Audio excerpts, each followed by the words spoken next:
Salut les amis. Bon, aujourd'hui on va parler de ce fameux local.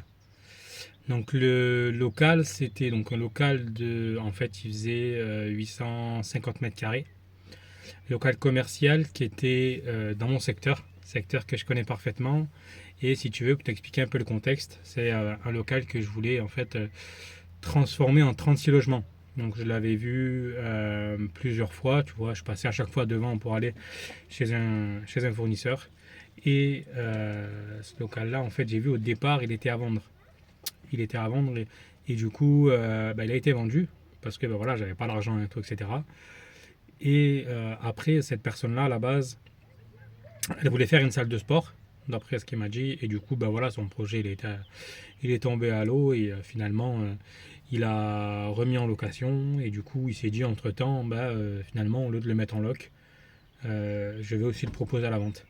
Donc ça s'est passé en fait juste un peu avant que moi je l'appelle, parce que moi je l'ai vu sur le Bon Coin, il était en location, ce local commercial, et ça faisait un moment qu'il était en loc, et du coup j'ai dit, tu sais quoi, je vais quand même demander, voir si par hasard il le revend pas, tu vois. Et finalement il m'a dit, écoute, ouais, j'avais eu l'intention de le revendre, tu vois. Donc c'est là que j'ai visité, etc. Il m'a dit qu'il voulait faire la salle de sport, que finalement, pour des raisons X ou Y, il a annulé, que voilà. Hein. Et du coup, donc ce projet-là, moi, après, il avait mis à la base, on était à 294 000, d'accord. Et moi, je l'avais vu sur le Bon Coin, il y a un an et demi, 2 ans à peu près, je l'avais vu à 130 000 le local. Donc du coup, je savais déjà qu'il gagnait de l'argent avec, tu vois. Bon, en soi, moi, je m'en fous, j'ai rien contre les gens qui font de l'oseille, tant mieux, c'est comme ça, tu vois. Et du coup, bon, j'ai dit, il l'a mis à 294, j'ai dit, s'il l'a acheté 130, sachant qu'il a peut-être négocié, j'ai dit, il fait quand même une belle plus-value, donc même si je négocie, je peux, je m'en sors assez bien, tu vois. Sachant qu'en plus de ça, moi, derrière, c'était un projet à 800 000. 800 000 euros, donc il y avait à peu près, j'avais compté à peu près 500 000 euros de travaux pour transformer ce local commercial en 36 appartements. Alors, pour t'expliquer, en fait, si tu fais le calcul, on est sur des appartements, c'est des petits studios, je sais pas comment t'appelles ça, mais qui font 14 mètres carrés. Alors c'est très petit, mais en fait, dans le secteur là où il était, la clientèle, c'était des personnes qui souhaitaient uniquement y habiter à la semaine, tu vois, pour venir travailler. Par exemple, une personne qui habite à 2 heures de route, elle va louer cet appartement de 14 mètres carrés juste pour dormir parce qu'elle habite juste à côté, tu vois. Et du coup, en fait, elle va économiser tous les frais de gasoil le soir, etc., pour aller chez elle, pour, euh, voilà, pour manger, pour dormir. Elle prend ce petit studio là, de 14 mètres carrés et après, le vendredi, elle rentre chez elle et elle profite du week-end, tu vois, tranquille. Tu sais, c'est un peu comme quand tu es à l'école, tu as vu, quand tu es à l'internat, etc., tu as des petites chambres, etc. Là, c'était le même principe que je voulais faire, mais c'était des petits studios, tu vois, indépendants, quoi, tu vois. Donc voilà pourquoi il faisait 14 mètres carrés, et voilà pourquoi je voulais en faire 36, c'est uniquement ça. Et du coup, bref. Et du coup, donc je suis allé visiter, et franchement, quand tu regardes, parce que moi, quand je visite un produit comme ça, en fait, c'était trois plateaux. Tu avais le rez-de-chaussée, tu avais le premier et le deuxième. D'accord. Et je sais plus, je crois que c'était 200. Je crois que c'était 240 mètres carrés, je crois. 240, 2, 4, 6, 7. Ouais, je sais plus. 280 mètres carrés, je crois. 280 mètres carrés par plateau. Ça fait 2, 4, 6, 7. Ouais, à peu près ça, je crois que c'était 280 mètres carrés le plateau. Et par plateau. Et en fait, c'était tellement trop bien fait que je me suis dit, ce projet-là, pour faire 36 logements, c'est royal, tu vois. Parce que le but, c'est pas uniquement d'avoir du rendement. C'est avoir des studios qui se louent facilement, que les gens, ils ont un certain confort, tu vois. Oui, oui, c'est bien beau d'avoir du rendement, d'avoir du cash flow, d'avoir des plus-values, mais il faut penser au confort des locataires pour éviter d'avoir des turnovers et surtout pour que ça se passe bien. Et le fait que ça soit des plateaux et que finalement, en fait, il y avait je sais plus combien de vitres. C'était déjà tout ouvert, tout vitré. C'est simple. J'avais calculé deux ouvrants à chaque studio. Donc un studio, ils avaient 14. Donc je voulais en faire 36. Donc 36, 36 ça fait 60, c'est 12, ça fait 72. Il y avait soit, j'ai pas de bêtises, il y avait 72 fenêtres déjà en place. Donc pour te dire que c'était royal, tu vois. Parce que quand tu fais des ouvertures et tout, voilà, faut faire attention à la structure. Et là, sachant que c'était déjà fait en place, qu'il y avait déjà les fenêtres, bon, il fallait que je les change en fenêtres qui s'ouvrent. Parce que c'était pas des fenêtres qui s'ouvrent, c'était des. Et c'est interdit de louer des logements sans ouverture, sans aération extérieure. D'accord, tu peux pas, c'est interdit. Bref, du coup, il a fallu que je change les fenêtres, mais c'est pas grave, je m'en fous, c'est rien. Et du coup, donc ça, il y avait le fait qu'aussi, il n'y avait pas beaucoup de travaux de déconstruction. En fait, c'est un poste qui est hyper important, c'est que on n'y pense pas, mais les travaux de grosses œuvres, tout casser pour finalement refaire des cloisons, etc., ça coûte très cher. Et là, en fait, c'était déjà des plateaux, donc il n'y avait rien à casser, quoi, mis à part deux, trois cloisons vite fait, mais sinon c'était, sinon c'était royal, tu vois, quoi. Et voilà, après, il y avait quoi? Ah si, il y avait un plateau où c'était déjà tout carrelé, donc ça c'est pareil, gros point en économie. Il y avait l'autre point, il y avait aussi, on était en fosse septique. Enfin non, pas de fosse septique, on était au tout à l'égout, pardon. Donc ça c'est pareil, au niveau de l'assainissement, on était au tout à l'égout.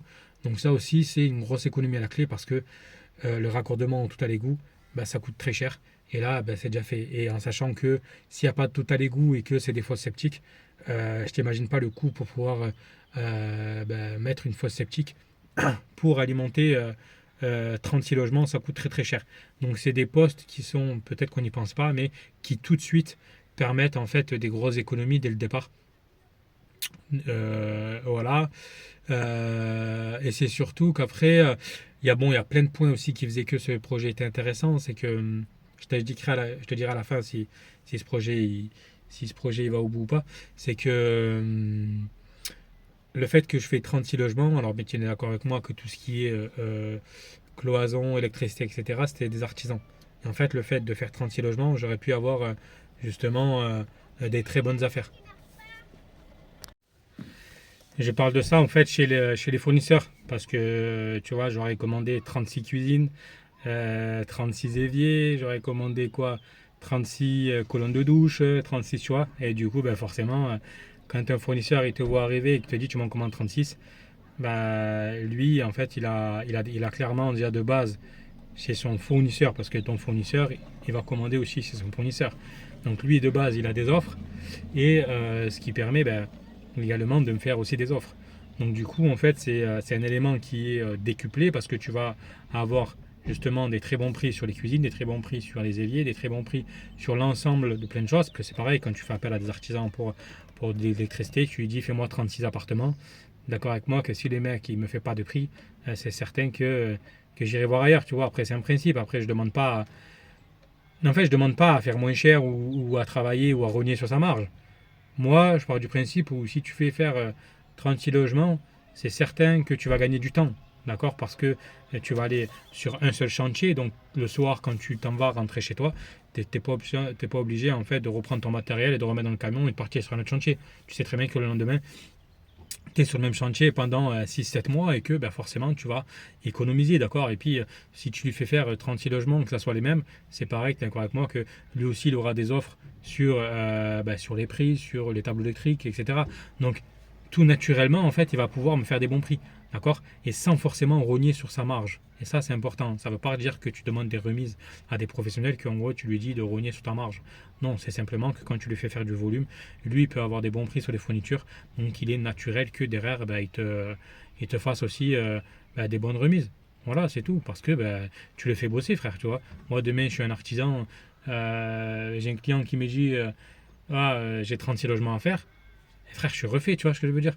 Donc normal que je vais essayer de trouver une solution pour essayer de l'accompagner et derrière essayer de gagner ma vie. Tu vois, parce que c'est le but. Moi, je cherche aussi des boîtes quand ils bossent avec moi qui sont contents. Tu vois, je cherche pas des boîtes qu'en gros, je les ai mis à poil parce que j'ai voulu chercher le moins cher. Et du coup, derrière, les mecs, ils peuvent pas gagner sa vie parce que le but, c'est que c'est pas à moi de m'enrichir tout seul. C'est qu'eux aussi gagnent leur vie et qu'eux aussi sont contents de venir bosser chez moi, tu vois. C'est ça qui m'importe, moi, tu vois. Donc voilà, sachant qu'en plus de ça, il y a plein de choses. Il y a aussi les délais, tu vois. S'il y a des délais qui sont intéressant et que le mec il est sérieux, qui vient tous les jours bosser, etc., et qui finit le délai entier, ben, je suis prêt peut-être à payer peut-être un peu plus cher, contrairement à un autre devis, si lui respecte le délai, qu'il est sérieux et qu'il bosse bien, tu vois. Il n'y a pas que une question de prix aussi, hein. Il y a une question aussi de professionnalisme et une question de si bah, le mec il va être consciencieux dans son boulot et qu'il va respecter le délai et que ça va être carré, tu vois.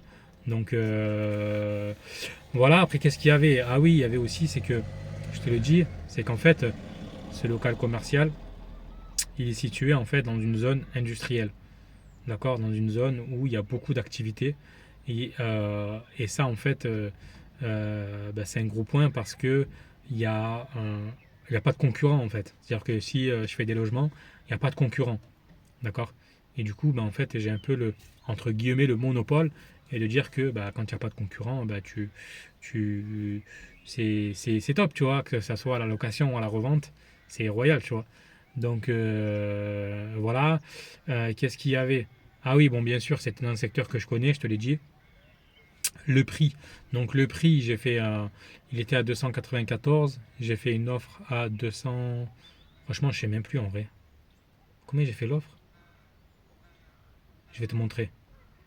Offre qui a été acceptée sans condition suspensive de prêt. Ça veut dire qu'en gros, peu importe si je fais un prêt ou pas, mais en gros, sur l'offre, c'est indiqué comme quoi que j'achète sans prêt, d'accord. Ça ne veut pas dire que j'ai pas le droit de faire de prêt, c'est simplement qu'il n'y a pas de condition que j'obtienne un crédit ou pas. C'est-à-dire que si je l'obtiens, tant mieux pour moi. Si je l'obtiens pas, eh ben, tant pis pour moi, je dois acheter cash. Voilà. Donc en gros, lui, si tu veux, le vendeur, ça le sécurise. D'accord. Donc moi, c'était OK. Par contre, voilà. Après, bon, bien sûr, il y avait d'autres conditions, etc. Mais là, c'était pas, c'était sans condition suspensive de prêt. Donc l'offre, il a été accepté. Mais par contre, il y avait une condition suspensive que le maire accepte mon projet. D'accord. Parce que, ben, c'est des questions que je ne peux pas acheter un local de 850 mètres carrés si le maire, la mairie, la commune, les élus qui gèrent en fait tout ce qui est justement commerce, tout ce qui est habitation, tout ce qui est un peu la vie autour de cette commune, s'il ne donne pas son autorisation, ben, je ne peux pas forcément me lancer sur ce projet, d'accord. Surtout que c'est un projet de 36 logements.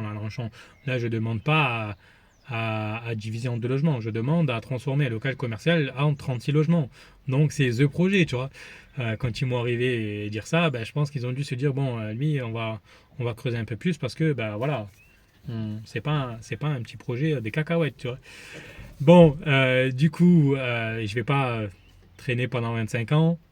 Le maire, alors, c'est pas le maire, mais c'est en fait, parce qu'ils sont plusieurs en fait à donner une décision. Et du coup, ça a pris du temps parce que, en fait, il fallait qu'ils interrogent plusieurs personnes, plusieurs éléments, plusieurs facteurs.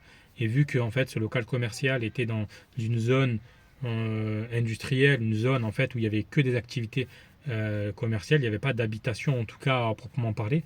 Mais en fait, il fallait vraiment questionner en fait tous les élus et toutes les personnes qui, comme je te l'ai dit, qui contribuent justement à faire évoluer cette petite commune, tu vois. Parce que moi, c'était vraiment dans une petite commune. Et du coup, donc ça a pris à peu près 2 semaines pour avoir la réponse. Donc le maire, lui, en fait, il était favorable, d'accord, parce que justement, en fait, il a dit, mais moi, ça m'intéresse parce que ça va faire ramener justement des personnes qui sont à 1 heure, 2 heures, 3 heures de route, qui, eux, n'ont pas de permis, n'ont pas de moyens de locomotion, de venir habiter justement directement dans la zone commerciale pour travailler. Donc du coup, une personne qui n'a pas le permis, même si elle habite à 2 heures de route, mais en fait, elle loue l'appartement, elle reste du lundi au vendredi, elle bosse dans le secteur, etc. Voilà, elle prend sa trottinette, elle y va à 100 mètres, 150 mètres, il y avait des usines, etc. Et du coup, bah, pour bosser, quoi, tu vois. Donc forcément que ça allait ramener du monde pour la commune aussi, tu vois. Donc c'est pour ça qu'il y avait un réel intérêt pour la commune. D'accord, j'ai pas fait un projet qui avait pas de sens pour la commune, tu vois. Et en plus de ça, ben, l'idée c'est de me dire, ben voilà, les gens vont venir bosser ici, ils n'ont certes pas le permis, etc. Après, ben, ils vont travailler, ils vont pouvoir passer le permis, et du coup, ben, s'ils se sentent bien dans cette commune, parce que ben, après, quand tu viens travailler ici, tu la découvres, cette commune, d'accord, c'est normal. Quand tu vas travailler dans un secteur, dans un autre, tu découvres aussi la commune, tu vois. Et du coup, parce que cette personne-là, elle est restée toute la semaine, du lundi au vendredi. Donc forcément, elle allait aussi consommer. Elle allait dans des magasins à gauche, à droite, pour aussi consommer. Donc c'est pour ça que c'était intéressant. Et donc on envoie plusieurs messages au maire. Donc c'est le vendeur qui avait le numéro du maire, qui avait fait plusieurs messages. On ne lui a pas non plus harcelé. On a envoyé 2 messages. Voilà, en lui demandant de savoir s'il avait des retours ou quoi, tu vois, et que nous, il n'y a pas de souci, on prenait le temps qu'il fallait pour donner une décision. C'est normal, c'est pas un petit projet, donc ça prend du temps, et voilà. Et du coup, alors d'ailleurs, un point qu'il faut que je te dise, c'est qu'en fait, cette commune n'a pas de PLU. Cette commune n'a pas de plan local d'urbanisme.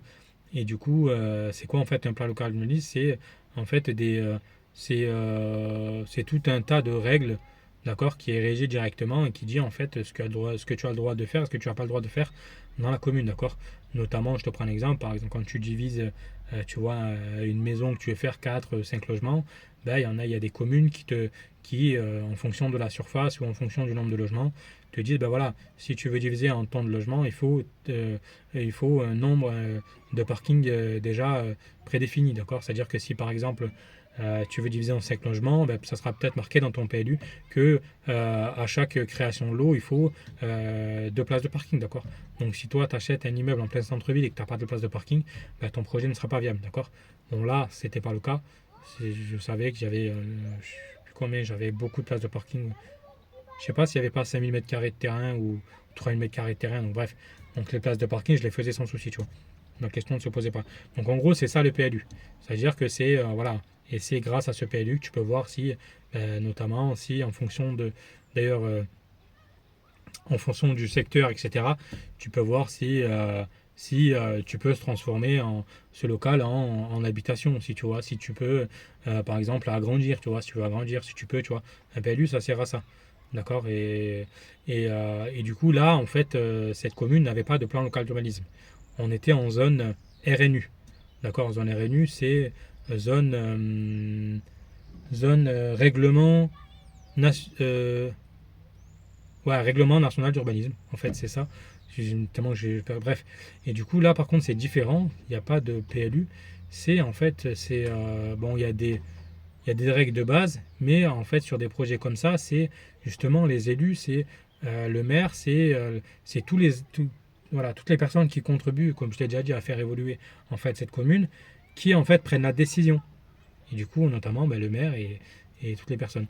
Donc c'est pour ça qu'en fait, j'ai préféré directement aller voir le maire et j'ai pas uniquement regardé le PLU parce que déjà il n'y en a pas et parce que c'est eux qui décident. Donc du coup, ces 2 semaines ils se sont passées. Et le maire qui m'a appelé directement, il avait mon numéro de téléphone, parce que moi je lui avais expliqué le projet et tout. Et malheureusement, le projet n'est pas passé. Voilà, il m'a dit écoute, malheureusement, le projet, voilà, désolé pour le retard, etc. Le projet, il n'est pas passé. Parce que, alors, je sais pas trop su exactement pourquoi, mais je pense que je ne sais pas si c'est la majorité des personnes qui décident ou pas, ou mais en tout cas, voilà, il y a des personnes qui se sont opposées en fait au projet. Alors c'était pas par rapport au projet en lui-même, tu vois, mais c'était plutôt qu'en fait, là, quand tu transformes un local commercial en habitation, mais en fait, du coup, ce local commercial, du coup, tu perds en fait une activité, d'accord, parce que un local commercial, ça fait venir aussi une société qui veut s'implanter là. D'accord. Donc ça donne aussi de l'attractivité, tu vois. Et du coup, en fait, je pense que c'est plutôt par rapport à ça qu'ils ont dit non, parce que justement, ils perdaient en fait un local commercial, une activité, du coup, dans cette zone. Et du coup, c'est pour ça qu'ils préféraient en fait garder la commercialité et non en habitation. Voilà. Donc, je pense que si par exemple j'avais trouvé une maison, d'ailleurs, j'ai une autre maison, une maison cette fois-ci, je suis en vue sur une maison qui est dans le même secteur, un peu éloigné, où là c'est une maison. Donc, j'attends la réponse justement du proprio et du coup, parce qu'en fait c'est une maison que ça fait plusieurs années qu'elle est pas louée, etc. C'était une grande maison qui faisait 3 appartements. Et bref, je t'en parlerai dans une autre vidéo, ça. Bref. Et du coup, normalement, le fait que c'est une maison et que à l'extérieur de la zone commerciale, Ben en fait, logiquement, en plus c'est la même commune, logiquement, si je retourne voir le maire, il n'est pas censé me refuser, donc on verra, bon, on n'est pas là. Ouais, et du coup, donc il m'a dit, donc désolé, ton projet, il passe pas, quoi. Donc voilà, bon, j'étais dégoûté, hein, clairement, quand il m'a dit ça, et parce que ben voilà, je vais te parler des chiffres, c'est des chiffres de fou. C'est des chiffres de fou, et c'est un projet de fou, et c'est un projet qui allait me faire me propulser directement vers le million, tu vois, et vers des projets qui me plaisent. Alors bien sûr, quand j'ai commencé mes premiers immeubles, tu vois, je suis en train d'arbitrer. Les premiers immeubles que j'ai fait, j'ai eu le kiff, tu vois. J'étais content de faire mes premiers immeubles, tu vois. Ma maison, quand j'ai acheté une maison en vente à terme, j'étais refait, tu vois, parce que voilà, tu vois. Mais le fait que je suis un investisseur, eh ben, j'ai besoin de grandir, tu vois, et tant mieux. Tant mieux. Et du coup, ben, j'ai besoin de renouveau, j'ai besoin d'aller vers des projets qui, finalement, m'inspirent de plus en plus et vers des projets qui sont différents. C'est normal. Et peut-être que là, ben, une fois que j'aurai fait des projets de 20, 30, 40 appartements, peut-être que ça me saoulera, peut-être que je partirai vers des villas dans le sud ou vers des hôtels ou vers, tu vois, vers d'autres trucs, tu vois. Mais voilà, en tout cas, c'est des projets aujourd'hui qui me, qui me font kiffer. Donc du coup, projet annulé, on va pas, c'est pas fini. Euh, voilà, ce projet-là, ce local-là, je peux pas l'acheter. Mais par contre, la maison là que je suis en vue dessus, on va voir. Je t'en parlerai dans un autre cas. Ça aussi, c'est encore une longue histoire. Et du coup, bon là, j'ai calmé un peu parce que ben voilà, j'ai pas encore les fonds, tu vois. J'ai pas encore, je suis en promesse de vente pour les deux immeubles. Il y a un troisième bien que je vais mettre en vente. Tu verras, je t'en parlerai aussi dans une autre vidéo. Donc du coup, ben, j'ai pas trop envie, si tu veux, de gaspiller mon énergie à aller faire le tour des agences, etc., sachant que j'ai encore rien vendu et que j'ai clairement pas l'argent. Parce que pour moi, j'aurais vendu le jour où j'aurai l'argent sur mon compte. D'accord. Aujourd'hui, j'ai pas vendu. Aujourd'hui, je suis en promesse. Il n'y a rien qui est fait. Et voilà, le jour où j'aurai vraiment vendu, où j'aurai l'argent sur mon compte, là, à ce moment-là, je pourrai vraiment entamer les démarches pour envoyer la patate et envoyer la sauce béchamel, comme l'autre dit dans la vidéo. Non, mais c'est fou. Il y a d'ailleurs sur TikTok, je sais pas quoi, je sais plus quoi, je tombe des fois sur ces vidéos. Et un maçon qui dit envoyez la patate, envoyez la sauce béchamel, c'est indiqué. Bref. Et, et du coup, voilà. Bon, après, c'est un peu compliqué parce que vu que les délais sont longs, tu as vu, par rapport au notaire et tout, mais en fait, j'ai peur de perdre aussi 3 mois, tu vois. C'est-à-dire que là, j'ai pas trop envie de me prendre la tête à chercher d'autres projets, ça que j'ai pas vendu. Mais je sais que dès que je vends, que j'ai le cash, ben en fait, ça va prendre encore 3 mois le temps d'acquérir le bien, tu vois. Donc ça, si ça me saoule un peu. Mais bon, voilà, l'été va arriver, on est au mois de mars, tranquille, pas besoin de se presser, on a aussi une vie, on profite. Et voilà, petit à petit, et on verra. Et d'ailleurs, là, je suis sur l'acquisition de plusieurs sociétés, donc il y a ça aussi. Voilà, je peux pas tout faire. Donc voilà pour ce projet. Alors les chiffres, les amis. Vous savez que je fais des projets parce que sur l'ensemble de mes critères sont respectés.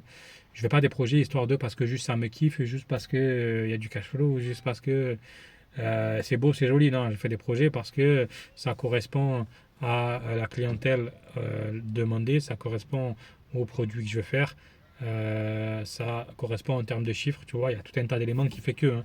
Les amis, ça c'est important. Il ne faut pas oublier dans le business les chiffres. Il ne faut pas l'oublier, les amis, les chiffres. Si les chiffres sont pas bons, les chiffres sont pas bons, Kevin, il ne faut pas acheter. D'accord. Bref, donc les chiffres. Alors, comme je t'ai déjà dit, on était sur un prix d'acquisition à moins de 300 000. D'accord. En travaux, j'avais estimé à 500 000 euros de travaux. D'accord. Sachant que par contre, il y a la plomberie que j'aurais fait moi. D'accord. La plomberie, j'aurais fait moi parce que voilà, 3 plateaux, c'est assez simple de faire 36 logements. Et voilà, j'aurais fait la plomberie moi. J'aurais fait aussi le sol moi. Il y a quelques petits trucs j'aurais fait qui m'auraient permis, si tu veux, d'économiser facile. Là, la plomberie, 36 logements, tu économises facile 1500 euros de main-d'œuvre par, euh, par logement. Donc, j'économise facilement 50 000 balles, tu vois. Voilà. Bref, donc projet total 800 000 balles. D'accord. Loyer, donc je voulais les louer 390 euros, multiplié par 36. Alors, je te montre le calcul, je ne sais plus exactement, j'ai pas mon téléphone, il est en train de filmer. Et donc, du coup, 300 000, c'était frais de notaire compris. Et du coup, donc, si tu fais le calcul, loyer annuel divisé par le prix d'acquisition, frais de notaire compris, plus travaux, on était sur un rendement brut de 21%. 21% les amis. Je ne sais pas si vous vous rendez compte. Souvent dans des produits comme ça où c'est refait à neuf, etc., c'est souvent des rendements de allez, 8-9%. D'accord? Parce que quand un bien il est refait de A à Z à neuf, c'est souvent, euh, c'est souvent comme ça parce que ça coûte cher, tu vois. Et du coup, moi, le fait que j'en faisais 36, si tu veux, je compressais tout ça et en fait, ce qui faisait que je rentrais dans mes rendements, d'accord. Et dans mon rendement, donc 21%, ce qui est énorme. Et du coup, prix total, donc on était sur un projet à, hum, à 800 000 balles. Les loyers, si je dis pas de bêtises, je crois que c'est 390 multiplié par 36. Je crois que ça faisait 14 000 euros par mois de loyer. D'accord? On multiplie par 12, ça fait 14, ça fait 140. Je crois que ça faisait 168 000. Si je dis pas de bêtises, je te mets les chiffres. Donc 168 000 euros de loyer annuel. Et du coup, en valorisation. Donc valorisation, c'est quoi? C'est en gros combien ça vaut une fois que les travaux soient terminés. En fait, mon local, si on se base, moi je me base sur un investisseur. Un investisseur, un produit comme ça, il va l'acheter quand il y a du 9 et du 10%. D'accord? En moyenne, 9-10%, il va l'acheter. D'accord? Comme je t'ai dit, 9-10%, sachant qu'il y a, il y a 36 logements et qu'en plus de ça, il ne faut pas oublier que les gros investisseurs, ce qu'ils regardent aussi, c'est l'amortissement, c'est le remboursement du capital chaque mois. D'accord? Ça aussi. Et le fait que là, on était sur un gros volume, qu'on était sur 14 000 euros de loyer, sachant que sur un crédit à, je sais pas, peut-être sur 7-8 000, l'investisseur, quand il achète, indirectement, il s'enrichit de 7 à 8 000 euros par an, par mois, pardon. Parce que il rembourse 7-8 000 euros de crédit par mois, donc du coup, il s'enrichit tous les mois de 7 à 8 000 euros de crédit. Donc c'est ça qu'il regarde. D'accord? Et sachant qu'en plus de ça, c'est un immeuble neuf et qu'au au bout de 2-3 ans, tu fais 168 000 euros par an. Bon, c'est pas le prix du crédit, mais en gros, s'il a 6 000 euros de crédit, ça fait, 72 000 euros par an. C'est-à-dire que l'investisseur, il s'enrichit de 72 000 euros par an. Donc, il le garde ne serait-ce que 3 ans. En 3 ans, il s'enrichit de 180 000. Donc, tu comprends que c'est ça, 7, 14, 14 plus 7, non, 3 fois 7, 21. Non, en 3 ans, il s'enrichit de 210 000. D'accord? Donc, voilà.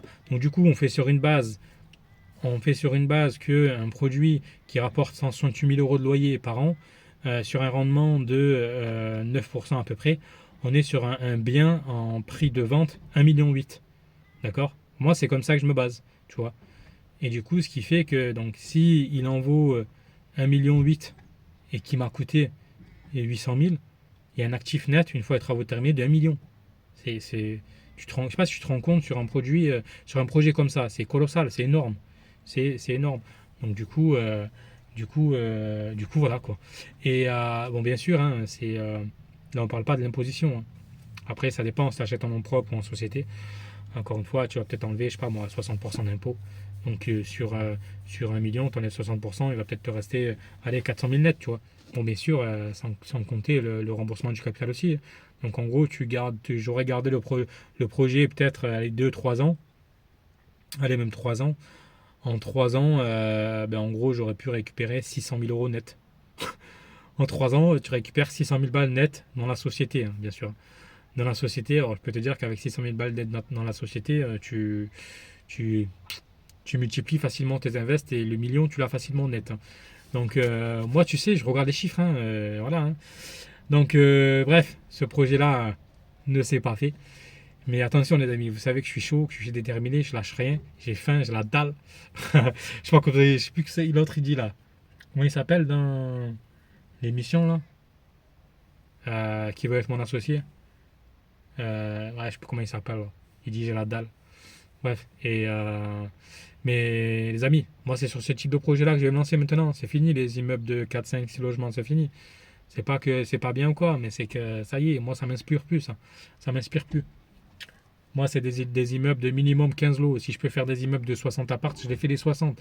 Si je peux faire des immeubles de 100 lots, je les fais les 100 lots. C'est une question de chiffres. Il y a rien de plus compliqué. D'accord? Et voilà, bien sûr, ça sera des artisans qui font. D'accord? Mais voilà, donc là, j'ai vu une maison. On verra si ça se fait.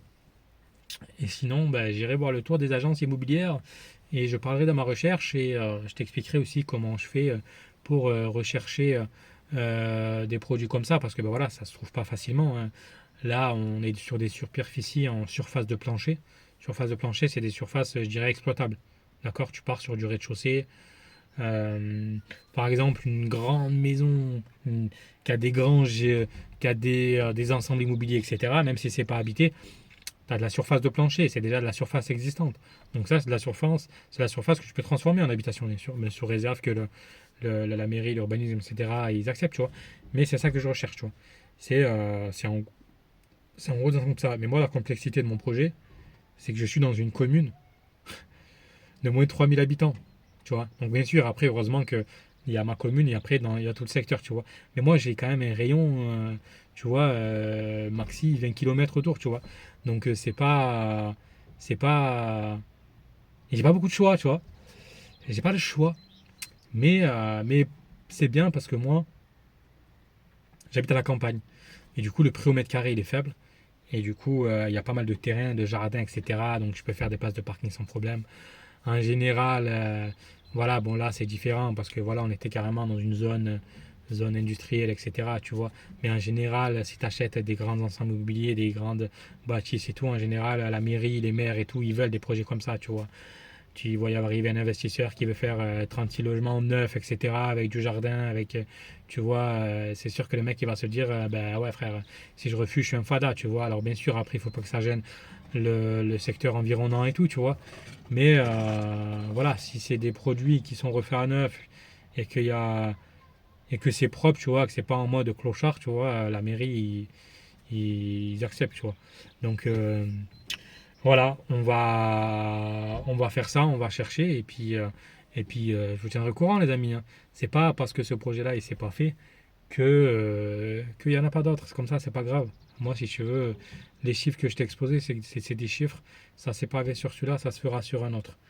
Le plus dur, c'est pas de trouver le projet, c'est de financer le projet et de réussir à aller sur des projets comme ça. Parce que chose que tu ne sais pas, bien sûr, tu dois savoir, si tu me suis, tu es investisseur, tu n'es quand même pas bête. Sur un projet total à 800 000 balles, la banque, elle veut combien d'apport? Je te laisse deviner. Minimum, elle veut 10% d'apport. D'accord? Donc 10% d'apport, c'est 100 000 balles. Donc si tu n'as pas 100 000 euros d'apport, tu ne peux pas aller sur des projets comme ça. D'où le fait que j'arbitre et que j'ai pas le choix de vendre mes immeubles. D'accord? Et en plus de ça, la problématique, elle est que on est sur un montant de travaux qui est supérieur au financement. C'est-à-dire qu'il y avait 500 000 euros de travaux. Donc, les banques, c'est pareil. Les banques, en termes de risque, elles se disent oui, mais moi, demain, si Aldo, l'investisseur Fada, cinglé, arrête le chantier et en gros fait que le projet n'est abandonné, nous, demain, si on récupère la bâtisse, il est certain qu'on ne va pas récupérer nos 800 000 balles. Pourquoi? Parce que eux, ils se basent sur de la valeur. Ils aiment bien que, en gros, le foncier soit majoritaire dans le financement. Parce que ils se disent que si, par exemple, ils doivent récupérer le bien et le vendre, en fait, ils ont une réelle valeur. La valeur foncière, c'est la valeur des murs, la valeur de la toiture, d'accord? D'accord? Sur un financement, aujourd'hui, le matériel, si c'est sous-estimé, que ça va pas au bout, etc., ça, ils vont pas récupérer, ils vont pas s'amuser à vendre, je sais pas moi, c'est rien, s'il reste du matériel dans le bâtiment, etc., du carrelage ou quoi, ils vont pas s'amuser à le vendre, ça n'a pas de valeur, tu vois. Et puis sachant qu'un bien qui est commencé où les travaux ne sont pas terminés, ça alors, je peux pas dire que ça a encore moins de valeur, mais ça attire moins de monde, tu vois. Et c'est pas bon, tu vois. Et qu'en plus de ça, c'est sûr que ça se vendra pas aussi facilement. Un chantier qui est en cours de travaux, c'est sûr que c'est pas, tu vendras pas à tous les coins de rue, tu vois. Il vaut mieux vendre un produit brut qu'un produit où les travaux sont déjà commencés. Alors bien sûr, si les travaux ont très bien commencé, ok, mais voilà, en gros, si tu veux, ça va pas cibler tout le monde. Donc du coup, des fois, tu peux te retrouver à vendre un produit bien moins cher que ce que tu l'as acheté. Donc c'est pour ça que ça aussi, c'est une deuxième complexité, c'est de réussir à faire financer si tu veux, des projets où le montant total des travaux est supérieur au prix d'acquisition. Voilà, mais bon, encore une fois, c'est pour ça qu'aujourd'hui, je suis en train de m'armer comme il faut et de mettre tous les éléments en place pour le moment où je vais à la banque, qu'en gros, j'ai des outils comme il faut, j'ai des bagages comme il faut, j'ai des appuis comme il faut pour dire écoute, moi voilà, je veux que tu me finances un projet comme ça, il y a tant de travaux, il y a ça, ça, ça, ça, voici mon expérience, voici ce que j'ai gagné, voici ça, ça, ça, ça, voici ce qui va rapporter, voici la valo, tu vois. Et là, ben voilà, après, comme on dit, qui même me suivent, il va me suivre, il me suit, je pas, je trouverai d'autres banques. Donc voilà, sur ce les amis, allez, je vous parlerai dans d'autres vidéos, comme je l'avais dit, de l'autre bien que je vais mettre en vente, des sociétés que je suis en train justement d'analyser, et je vous parlerai aussi d'une société là que je suis en train de créer de toutes les pièces, parce que je vous ai parlé des avantages d'acheter une société qui est déjà, si tu veux, toute faite, mais il y a aussi des inconvénients. Et il y a des avantages aussi de créer une société, mais il y a aussi des inconvénients. Voilà. Il n'y a pas que, il y a pas que noir ou blanc. Bref, j'arrive pas à chaque fois avec ça. Voilà. Ça, on parlera dans une autre vidéo. Allez, les amis. Je vous dis à plus. Ciao.